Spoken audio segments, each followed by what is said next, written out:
Irmãos, boa noite, que a graça e a paz seja sobre todos nós, amém? Glórias a Deus, glórias a Deus.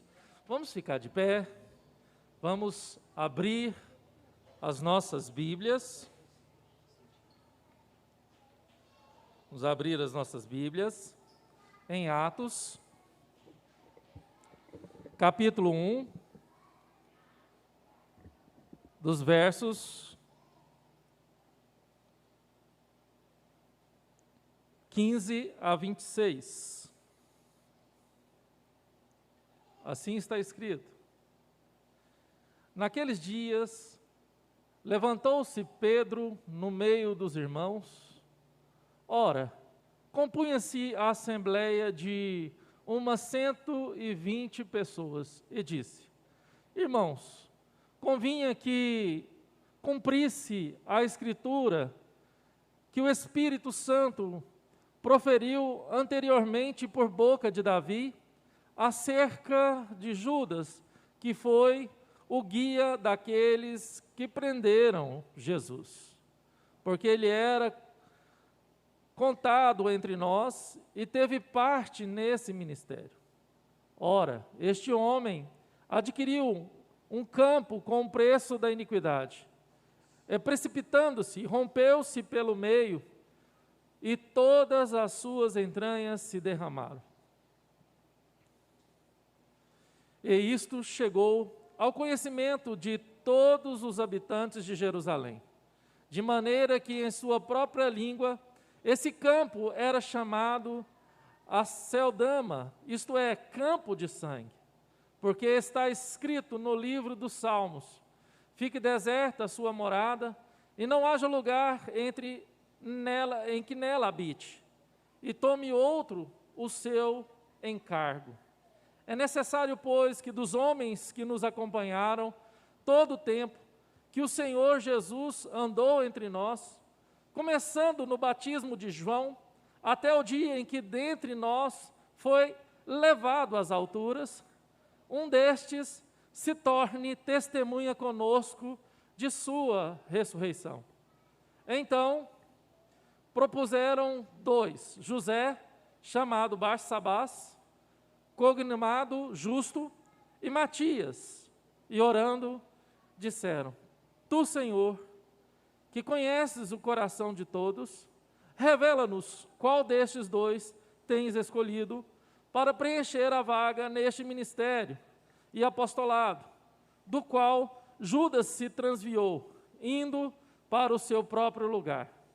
E lançaram em sortes, vindo a sorte recair sobre Matias, sendo-lhe então votado lugar com os 11 apóstolos. Amém, irmãos. Vamos orar. Senhor Deus, Pai querido, te louvo e te bendigo por mais essa oportunidade que o Senhor confere a mim de ser porta-voz da Tua Palavra e de estar aqui, ó Pai, com os nossos irmãos também ávidos a ouvir a mensagem do Senhor esta noite. Me use, ó Deus, e haja em nossos corações, em nossa mente, com o Teu Espírito Santo, com a instrumentalidade do Teu Espírito Santo, para que possamos compreender esta mensagem. Ó Senhor, eu sempre te peço e continuo te pedindo que as palavras dos meus lábios e o meditar do meu coração possa ser agradável a Ti, Senhor Deus, Rei meu e Deus meu. Assim eu oro, assim eu peço, assim eu creio e agradeço, em nome de Jesus. Amém. Pode sentar, igreja. Irmãos, estamos aí vivendo a realidade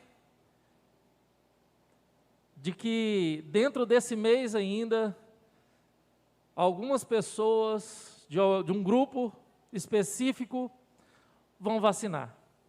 Estão chegando aí as vacinas e alguns governos já colocaram a data do dia 20 como já sendo o início dessa vacinação.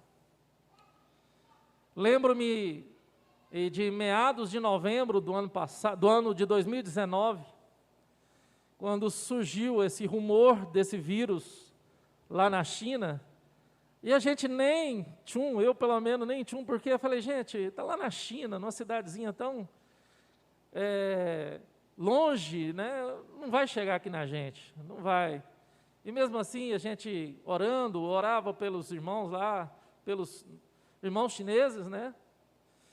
E via-se tanta repercussão, tanta coisa, como a gente ouve até hoje. Hoje a minha filha de 4 anos, a Carolina, chegou em mim e falou, papai, só sabe por que existe o coronavírus? Eu falei, uai, não, filha, o que foi? Não, porque o chinês comeu um morcego. Eu falei, é mesmo, filha? Foi porque o chinês comeu um morcego? Ah, então tá bom. Então, era tanta coisa que a gente ouvia, e tanta coisa que era colocada na mídia. E eu sei que quando foi instalada a pandemia no Brasil, em mais ou menos ali meados de março de 2020, começou a grande corrida pela vacina. Foi gerada grande expectativa e eu creio que para muitos a ficha demorou a cair em relação a essa pandemia. E quando começou aquela crise toda e pessoas adoecendo, pessoas falecendo e tantas coisas na mídia, tantas coisas sendo ditas, tantas fake news, eu sei que vivíamos esse intervalo, essa ansiedade do cumprimento dessa promessa de que essa vacina ia chegar. De um jeito ou de outro, essa vacina ia chegar. E irmãos acompanhando noticiários, irmãos acompanhando tudo, vendo a dificuldade, remédios surgindo, pessoas a favor, pessoas contra, expectativas sendo levantadas, expectativas sendo frustradas, pessoas morrendo. E nós nos deparamos agora com praticamente 4 vacinas já sendo colocadas à disposição da população mundial para que chegue a um fim nessa pandemia. Glória seja dada a Deus. Toda honra e toda glória seja dada a Deus. Mas eu sei que nesse intervalo que nós estamos vivendo, entre a expectativa e a realidade de algo concreto, que vai nos imunizar contra essa doença, vivemos altos e baixos. Nos frustramos, nos entristecemos, nos alegramos, nos frustramos novamente, ficamos irados com certos comportamentos de lideranças, sejam eclesiásticas, políticas, ficamos chateados, ficamos motivados, foram um misto de sentimento, e eu creio que o sentimento agora é um sentimento de esperança, um sentimento de que tudo possa voltar como era antes. E esse é o nosso desejo. Isso é o que está no meu coração, que tudo volte. Hoje eu estava cedo conversando com um irmão que tem me ajudado na escola bíblica dominical, e eu falando para ele que o quanto é difícil, pastorear uma igreja numa pandemia. Porque nós vemos a igreja com pessoas divididas, com pensamentos diferentes. Há aqueles que acreditam na doença e que têm medo do contágio. Há aqueles que não acreditam, que falam, não, isso não existe. Há aqueles que já cansaram, que já estão vivendo uma vida normal, desconsiderando ainda o vírus. E temos nós, pastores, que precisamos de dar o exemplo para a igreja, temos recomendações de instâncias maiores e precisamos nos manter também preservados. Eu sempre falo que lá em casa eu tenho 2 no grupo de risco.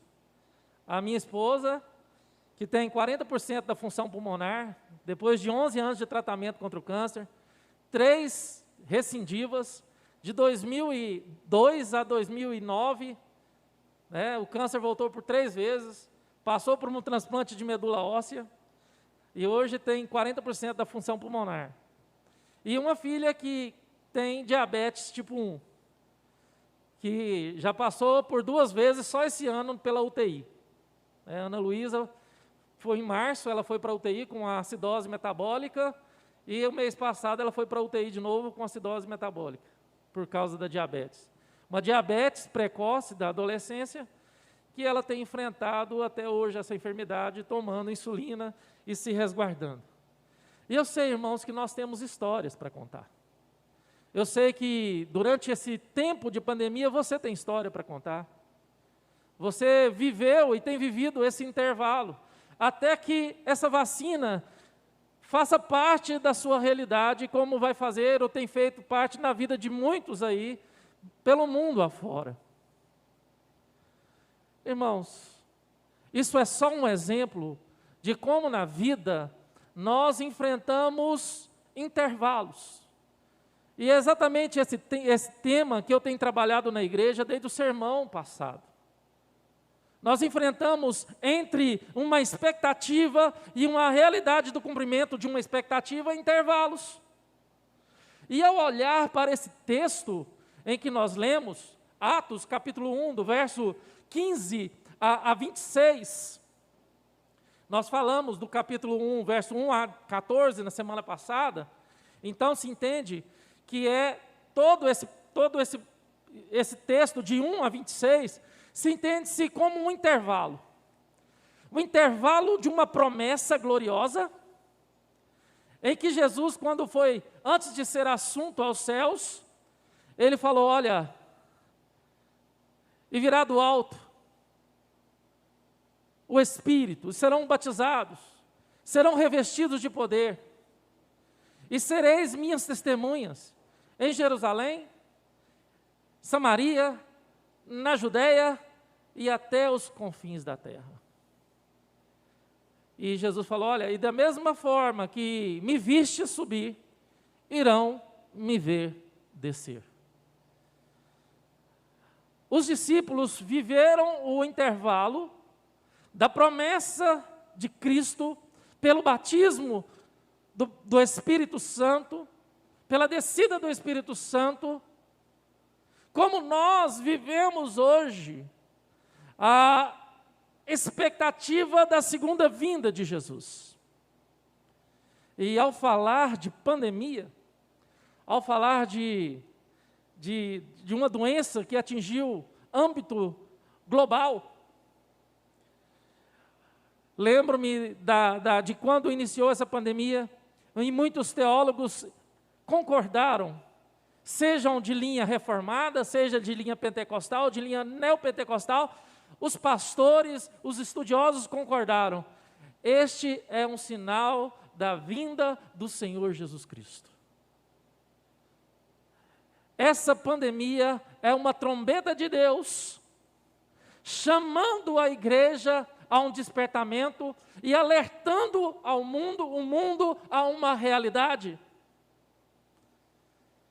E eu fiquei impressionado com a unanimidade do pensamento em relação à situação global que o mundo viveu e tem vivido por parte de pastores e líderes religiosos. Todos concordando que essa pandemia era um sinal da segunda vinda de Jesus, uma trombeta. Irmãos, e esse texto que nós estamos analisando, essa perícope que estamos analisando nesse momento, ela mostra como estava, esse texto mostra como estava o coração dos discípulos. Esse texto mostra como estava o coração dos apóstolos. O capítulo 1 até o cumprimento da descida do Espírito Santo no capítulo 2, mostra como estava o coração dos discípulos de Jesus. Daquelas 120 pessoas. E esse texto que nós estamos hoje nele, que nós lemos, nos mostra um cenário e que nos traz algumas lições preciosas que nós precisamos também, nesse intervalo que estamos vivendo, seja das questões da nossa vida secular, na expectativa de uma vacina, ou nessa questão da segunda vinda de Jesus, precisamos ter este coração, precisamos ter essas atitudes. Eu sei que a atitude de muitos ou de alguns foi de desespero. A atitude de muitos, de alguns, foi de depressão, de angústia, de medo. Conversei com irmãos com crise de fé, falando: pastor, eu tenho fé, eu creio em Deus, eu creio em Jesus, mas eu estou em pânico. Estou em pânico.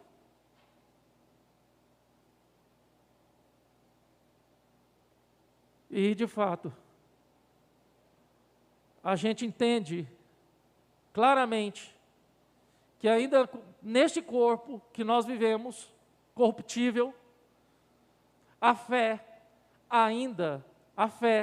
não anula a nossa humanidade. Estamos sujeitos às dores, estamos sujeitos a enfermidades, estamos sujeitos aos anseios, a toda sorte de circunstâncias e de sentimentos que as circunstâncias trazem, preocupações. Nós não somos super crentes, e nós não temos fé suficiente para falar: não, eu creio na soberania de Deus, e eu não me preocupo com nada, eu não me entristeço com nada, eu creio que aqui não tem ninguém ainda nesse nível, que descansa totalmente na soberania de Deus e fala assim: eu não tenho ansiedade, eu não tenho preocupação, eu não tenho medo. Eu creio que não existe ainda um cristão que está nesse nível. Ao olhar para a vida dos discípulos, aqui no verso 15, encontramos a primeira lição que esse texto nos traz. Que nos intervalos que a vida nos proporciona, que nos intervalos que Deus nos proporciona através da nossa vida, não podemos, irmãos, ficar na inércia. Não podemos ficar na zona de conforto e achar que tudo é normal, achar que tudo está bom. Vou cruzar meus braços e vou sossegar. Porque é muito cômodo, irmãos. É muito cômodo. Eu falando aqui para os irmãos da minha grande dificuldade, eu não sou muito um pastor de ficar em gabinete, e antes da pandemia, minha vida é mais visitando, minha vida é na casa de um, na casa de outro, acompanhando a SAF, nos eventos da SAF, e de outros ministérios, ajudando, apoiando um ministério e o outro. E o quanto foi difícil, e tem sido difícil para mim nesse momento de pandemia, ficar, de um certo modo, sem fazer aquilo que eu fazia, ou pastorear da forma que eu pastoreava. Mas Deus, Ele vai nos conduzindo e nos dando recursos e mostrando outros meios, e nos dando saídas, que as dificuldades exigem de nós. E foi onde muitos irmãos e muitos pastores tiveram que aprender sobre tecnologia, sobre transmissão, sobre live, sobre Instagram, sobre Facebook. E tivemos que depender dessa ação do Espírito Santo em nossas vidas para que pastoreássemos a igreja dentro das limitações de que nós estávamos vivendo.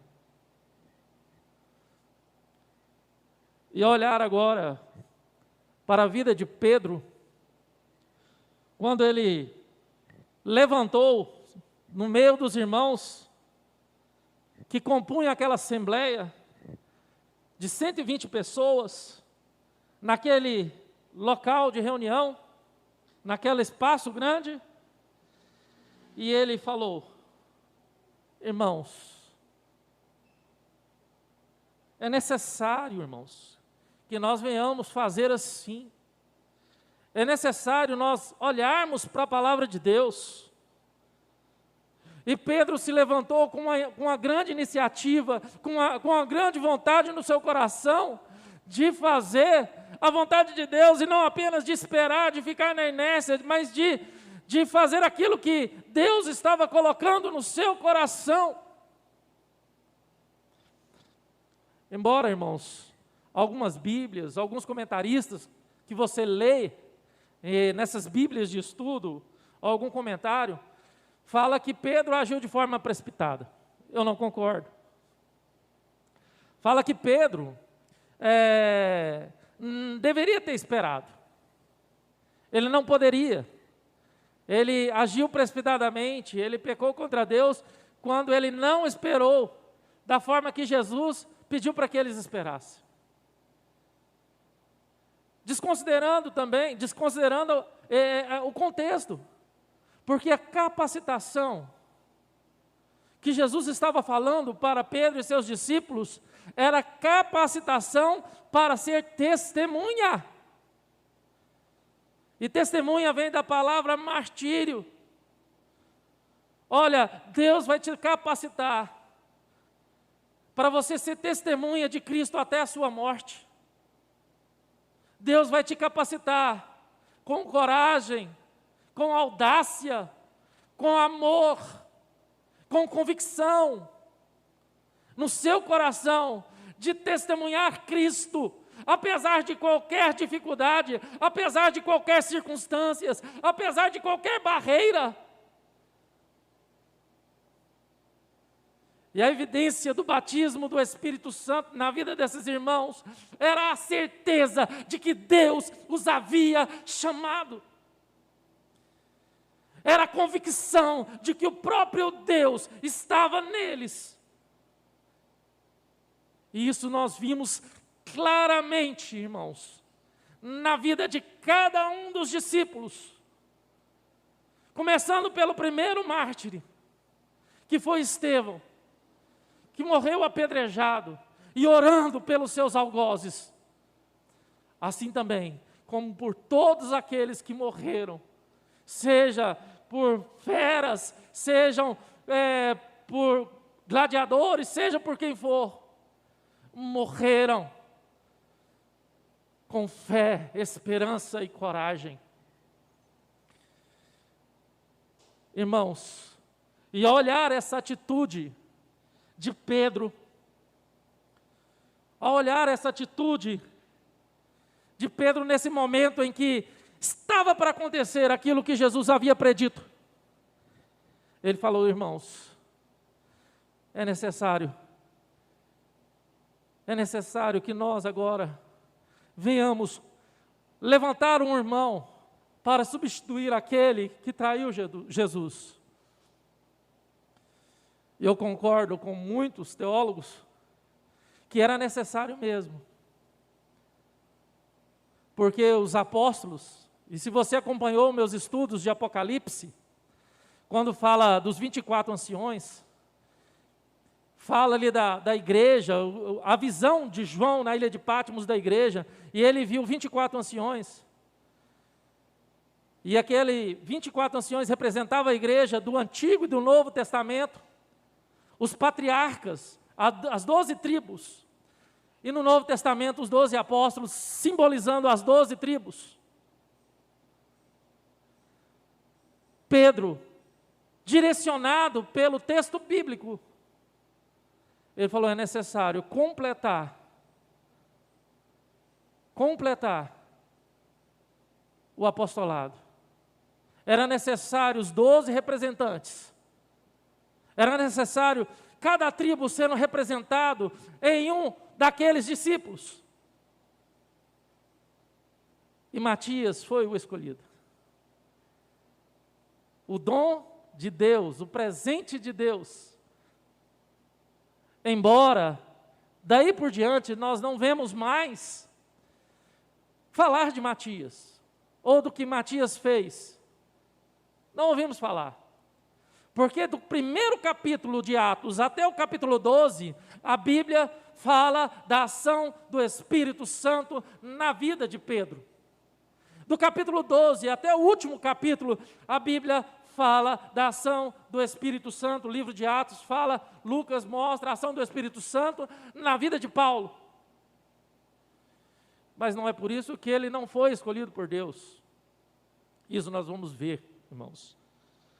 Mas o fato é, irmãos, o fato é que como igreja, como discípulos de Cristo, independente da situação, independente das circunstâncias que nós estamos inseridos, independente das nossas expectativas, ou independente das nossas frustrações, nós precisamos estar atentos e prontos para obedecer os desígnios de Deus. Precisamos estar prontos e atentos para que nós não venhamos nos submeter a uma mesmice, a uma zona de conforto, mas que nós venhamos estar atentos às Escrituras Sagradas e aquilo que Deus coloca no nosso coração e falar: eis-me aqui, Senhor, usa-me a mim,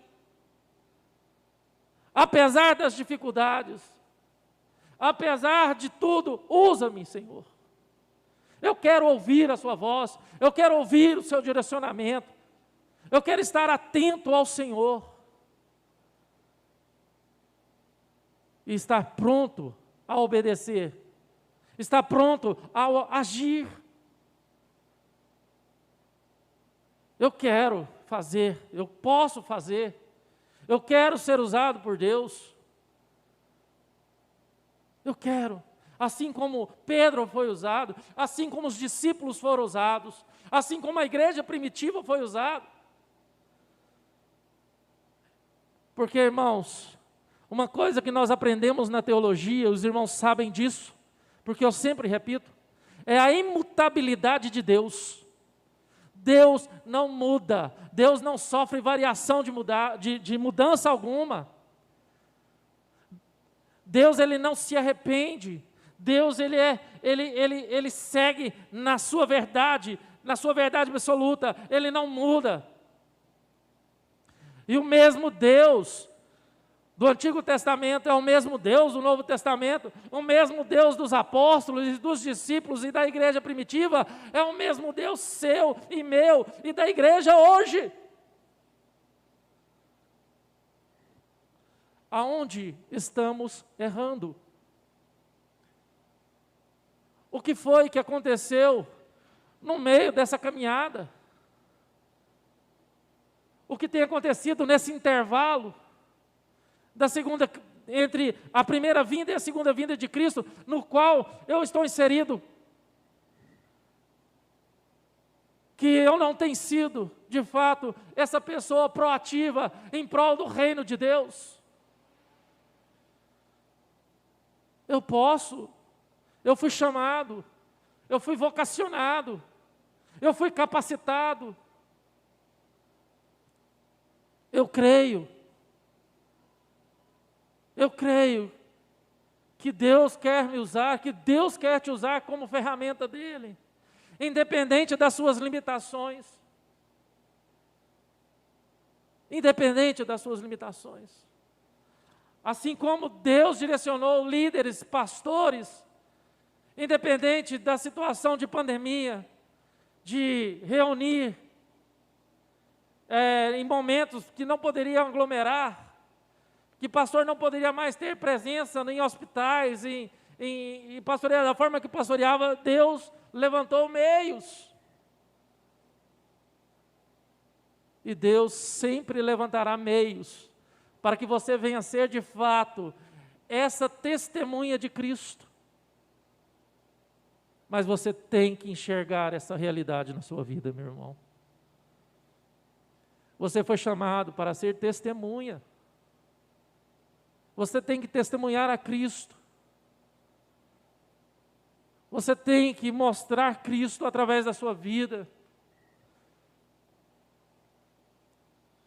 Mas também, irmãos, do verso 16 ao verso 17, nos é revelado também que nesses intervalos que Deus nos proporciona, nunca devemos abandonar as Escrituras. Eu sei que no começo do ano, irmãos, nós temos já de costume de perceber na vida dos irmãos um certo renovo. E todo ano é assim. Não, eu vou cuidar da minha saúde. O ano passado eu não dei conta, o ano retrasado eu não dei conta. Vou me matricular na academia, vou fazer uma caminhada. Esse ano eu quero ler pelo menos 2 livros. Tem gente que coloca um livro por mês. E tem gente, não, esse ano agora eu vou conseguir ler a Bíblia. Já faz o cronograma de leitura anual da Bíblia. Tem gente que consegue.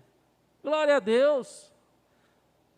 Quais são os seus desígnios para esse ano de 2021? Quais são os seus projetos, seus propósitos? Você tem propósito familiar, projeto familiar. Você tem projeto financeiro, projeto profissional.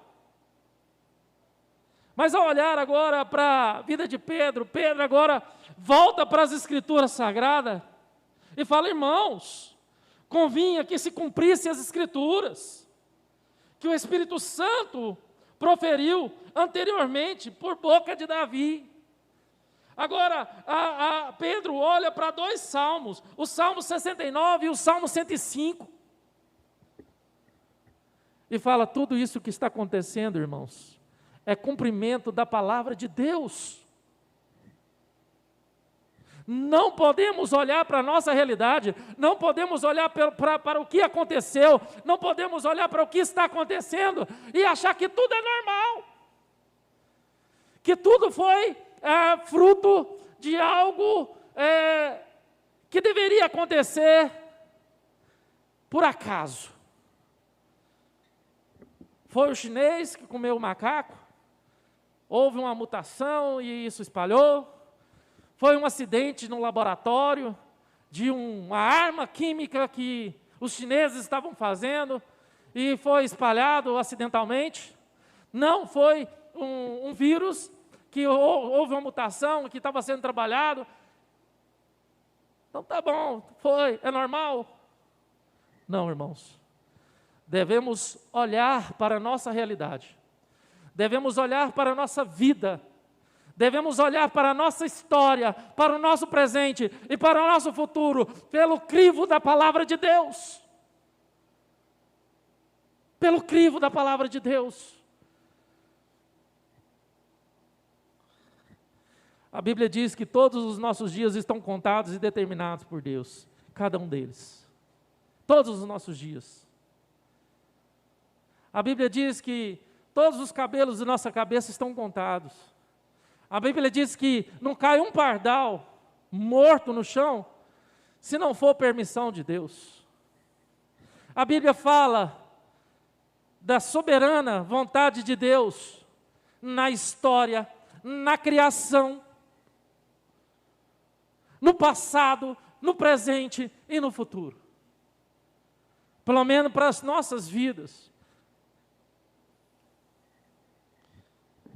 Então, meus irmãos, quando Pedro olhou para as Escrituras, ele viu não somente aquilo que Davi tinha escrevido, ou que estava cheio o coração de Davi, mas ele viu a voz de Deus, ele viu o desígnio de Deus, ele viu a ação de Deus.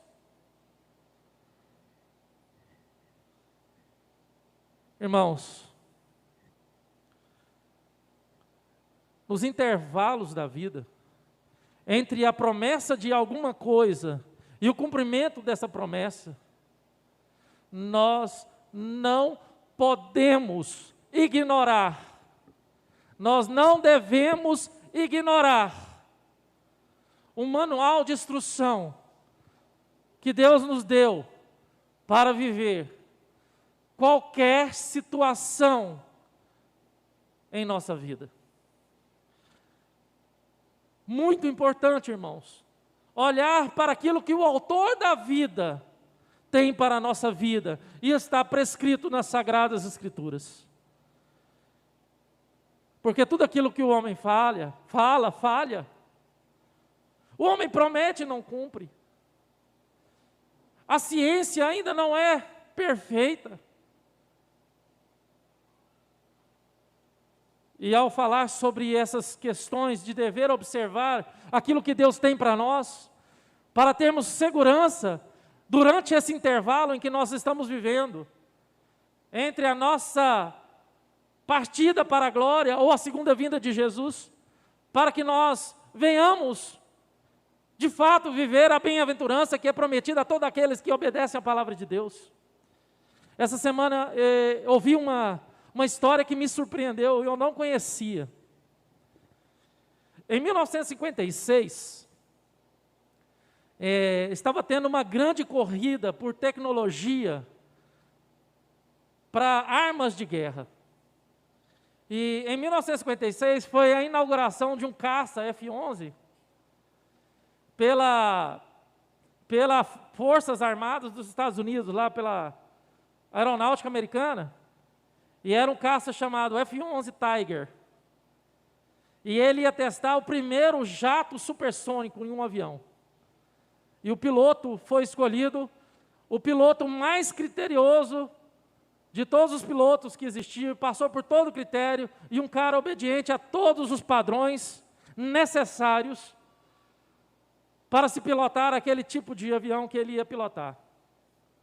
E estava se testando também 2 metralhadoras em cada asa, que disparavam rajadas potencializadas. E a história, e depois eu procurei no YouTube, tem essa história, também foi colocada por aquele canal que tem um símbolo de A e E, que eu não sei agora falar. E diz que esse piloto, quando ele foi testar as metralhadoras no caça, ele atirou uma rajada para baixo e ele mergulhou. E quando ele arremeteu, a própria rajada que ele atirou pegou e atingiu o caça dele. Algo inusitado. Ele conseguiu ser atingido pela própria rajada de tiros. E naquele momento, aquilo que parecia impossível para qualquer piloto, aquele piloto conseguiu sobreviver, se ejetando, seguindo todos os padrões que ele tinha simulado e estudado durante todo aquilo, mas ele nunca pensou que isso iria acontecer. E só a física explica, irmãos. Porque as balas não tinham propulsão. Embora atingisse uma velocidade, mas aquele caça tinha um jato, e ele atingiu o tal do Mach 1 ali naquele momento, e as próprias rajadas atingiram ele. O que eu quero dizer com essa ilustração, meus irmãos? Que quando Pedro olhou para as Sagradas Escrituras, ele sabia exatamente o que Deus esperava e o que Deus queria por parte dele e dos seus discípulos. Embora nós não temos a continuidade da história de Matias, mas sabemos que ele teve um papel muito importante na qual ele foi escolhido. Meus irmãos, e nós não podemos deixar a nossa dependência de Deus em relação àquilo que Deus nos deu, que é a nossa única regra de fé e prática, que é as Sagradas Escrituras. Não abandone, irmãos. Está difícil? Recorra à palavra de Deus. Está triste? Recorra à palavra de Deus. Está ansioso, está ansiosa? Recorra à palavra de Deus. Está desesperado, está desesperada? Recorra à palavra de Deus. Tem a Bíblia de fato como a voz de Deus ao seu coração. Quantas vezes essa palavra não consolou seu coração? Quantas vezes essa palavra não te fez chorar? Quantas vezes essa palavra não te fez sorrir? Quantas vezes essa palavra não te encorajou a tomar atitudes certas? Quantas vezes essa palavra também fez você ficar calma, espera? Te parou. Te parou. E por último, irmãos, dos versos 18 ao verso 20, a terceira lição, que nos intervalos de Deus, que Deus nos proporciona, e nos intervalos que vivemos, nunca devemos andar no caminho da ambição. A gente escuta muito falar sobre certas coisas, né? Já que eu estou sujo, já que eu estou manchado, eu vou terminar de sujar. Já que eu estou assim, eu vou continuar. Irmãos, Pedro fez questão de olhar para a vida de Judas. Pedro fez questão de apontar para aquela questão dele se entregar à sua vaidade como filho da perdição. A ambição de ter, de fato, aquelas moedas. E ele traz uma lição para nós, que nos intervalos da vida, o que deve reger a nossa vida não são as nossas ambições. Podemos projetar, podemos sonhar, podemos, irmãos, querer coisas boas para os nossos filhos, para a nossa casa, para a nossa família, mas nunca podemos vender a nossa fé, ou trocar o amor a Cristo, ou a nossa fidelidade a Cristo, por aquilo que nós queremos ou sonhamos. Porque a nossa fé é inegociável. Aquilo que Deus te deu é inegociável, irmãos. Não tem dinheiro que pague, não tem sonho que pague, não tem projeto realizado que pague. E você só terá a alegria de curtir tudo aquilo que você quer, de tudo aquilo que você sonha, de tudo aquilo que você almeja, se você entender isso. Porque se você não entender isso, nada vai ser suficiente. Se você não entender isso, nada vai ser suficiente para você. Você não vai ser satisfeito com nada. Porque para você nunca vai se ter um limite. Nem o céu vai ser o limite. Porque de verdade você não está olhando para o céu. Você está olhando para você mesmo, para os seus interesses. E por aquilo que a situação ou a sua fé pode te proporcionar como benefício material. E esse caminho é um caminho de morte, irmãos.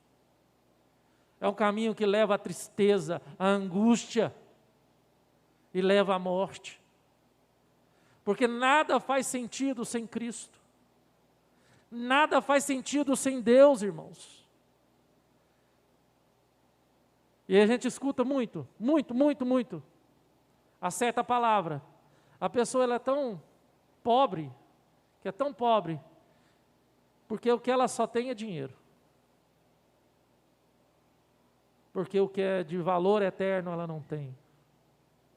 O que enche o seu coração não são as coisas celestiais. Não são as coisas que dão esperança, que traz alegria, que traz gozo. A Cássia sempre fala para nós, para mim, para a Ana Luísa, e agora para a Carolina, que independente aonde a gente está, que o mais importante é a gente estar junto. Seja numa casa humilde, seja até debaixo de uma ponte. O mais importante é a gente estar junto, como família. Porque casa não é o lugar onde a gente se abriga, ou a gente fica ali. Casa é família, casa é unidade. Ao olhar para nós como igreja, irmãos, olhar para nós como igreja, independente dos recursos que nós temos, uma câmera webcam simples, adaptado num suporte de microfone, um celularzinho, que a Carolina brinca com ele meio de semana ali, adaptado ali, um programa gratuito que a gente colocou lá, porque não dispomos de muitos recursos, como várias igrejas dispõem, igrejas que investiu 30 mil nessa pandemia em sistema de transmissão. Irmãos, eu sou tão alegre, tão satisfeito e tão agradecido a Deus com essa simplicidade, com a nossa igreja tão humilde, mas tão gostosa, com isso tão simples que tem atingido a vida dos irmãos. Eu louvo a Deus por essa situação que nos levou a transmitir o culto em 2014, quando a irmã Almerinda sofreu o derrame, e por uma necessidade dela, irmão Zezinho, assistir um culto de casa, a gente transmitir para que ela pudesse acompanhar os cultos da sua casa, e muitos irmãos foram beneficiados e alcançados por meio dessa situação que para aquela família foi tão trágico, tão difícil, que para nós também, ver os nossos irmãos naquela situação. Mas Deus transformou essa situação em graça. Deus transformou em graça, irmãos. E eu vejo que Pedro, ao olhar para essa situação tão trágica, que na qual Judas foi inserido e aconteceu, ele viu uma graça tremenda de Deus nessa situação. Irmãos, no intervalo que nós estamos vivendo, seja de pandemia, seja o que você está vivendo, das dúvidas, das incertezas de fé eclesiásticas, não sei o que está no seu coração, não sei o que passa no seu coração. A convicção que eu tenho, eu posso te dizer aqui essa noite, de todo o meu coração, olhando para as Escrituras, é que Deus é gracioso para com você. Que apesar da aparente desgraça, Deus tem sido gracioso. E por mais que você não perceba isso, Deus vai abrir os seus olhos e você vai perceber, como abriu o de Pedro. E por último, irmãos, nos versos 21 a 26, nos intervalos de Deus, ou nos intervalos que Deus nos proporciona, devemos depender de Deus. Devemos depender de Deus. Também não concordo com alguns comentaristas que falam que esse negócio de tirar sorte é como se Pedro tivesse pegado uma moeda e falar: Deus, é cara ou coroa? Se for cara, é Barsabás. Se for coroa, é Matias. Coroa. É Matias.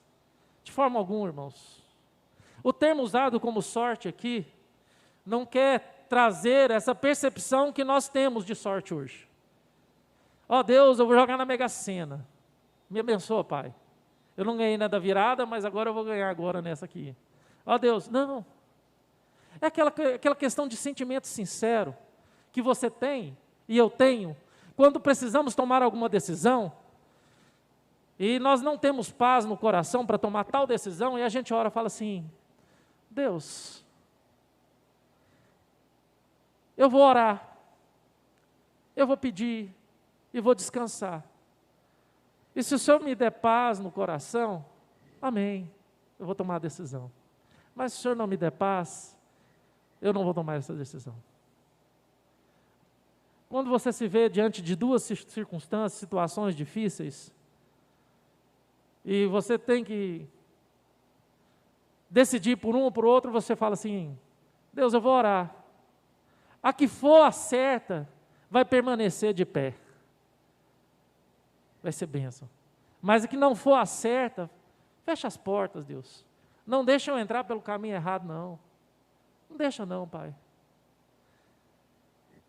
O termo usado aqui no grego, no original, arremete a esse sentimento de dependência. E esse sentimento, ele era usado no Antigo Testamento através de duas pedras,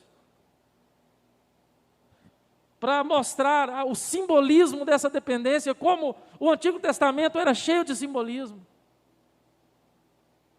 E hoje a igreja contemporânea, pós o Pentecoste, nós usamos, de fato, a comunicação do Espírito Santo em nossos corações. E Deus comunica em nossos corações, dando paz e alegria para tomar as decisões. E sentimos como direção de Deus. Então, meus irmãos, a lição que esse texto nos traz, como por último, é que devemos de fato, irmãos, diante de qualquer situação que exija de nossa parte atitude, precisamos, irmãos,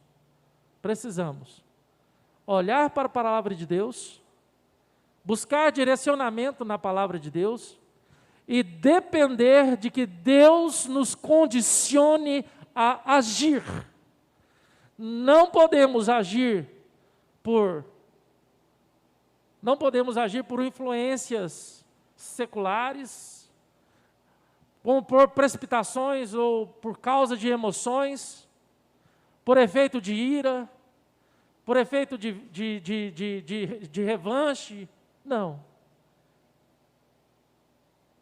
Primeira coisa, devemos agir? Devemos. Devemos tomar decisões? Devemos. Mas devemos tomar decisões e agir, olhando para as Escrituras e direcionado por Deus.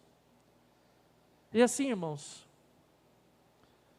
estamos agora, creio eu,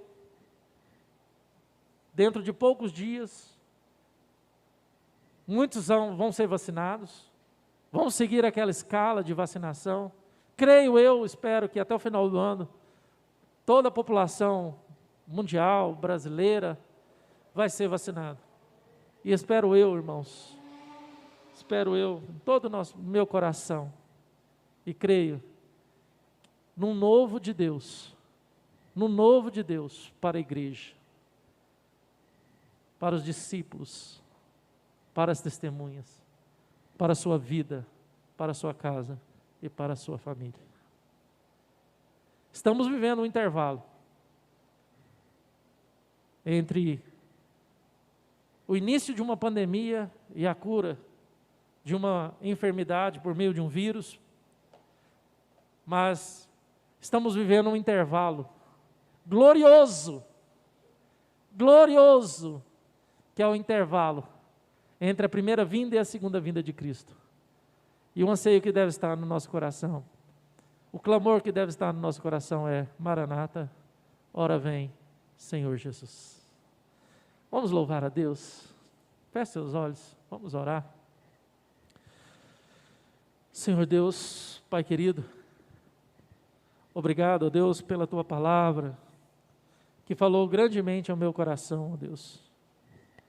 Pai, eu sei o quanto é difícil para mim, ó Deus, entre dizer aquilo que o Senhor quer falar à sua igreja e muitas vezes pastorear a sua igreja de forma que precisa ser pastoreada. Mas como é bom depender do Teu Espírito Santo, ó Deus, e dizer: fala, Pai, fala ao coração do Teu povo. Ó Deus, como é bom depender do Teu Espírito Santo. A gente estuda, lê, estuda. Ó Deus, e que nada disso venha atrapalhar, Pai, como muitas vezes a gente fica tão preso em tudo aquilo que a gente prepara, E é tão gostoso quando a gente dá abertura para o Teu Espírito Santo falar aos nossos corações. Por isso te peço, ó Deus, aviva nossas vidas. Volte os nossos olhos para a Tua palavra, para a Tua vontade, para a Tua dependência. Assim eu oro, assim eu peço e assim eu agradeço.